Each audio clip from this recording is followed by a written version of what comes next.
or inside, no, the Grand Canyons of Jordan.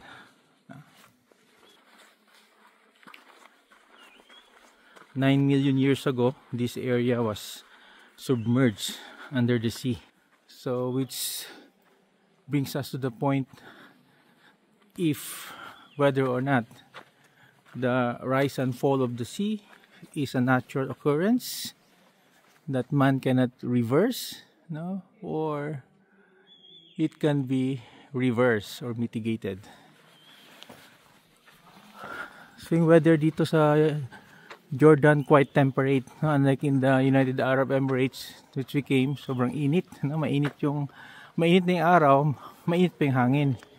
Here in Jordan, mainit yung araw but the hangin is hindi ganun ka init. You see, tingnan nyo, ang ganda ng view, no? Very nice.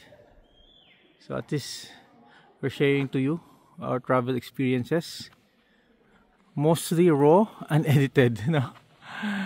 I'm not interested dyan sa mga kwan muna. Importante is just sharing our travel experiences as raw as possible.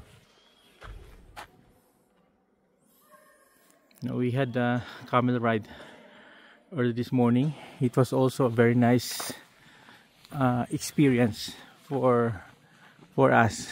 Hello. Uy, Pinay! Kabayan po. Taga saan? Taga saan? Sa Dubai po. Ah, Dubai? Talaga? Kata mukhang Pinay. Sabi ko mukhang Pinay talaga to ba? Taga saan po kayo? Jensan. Kayo?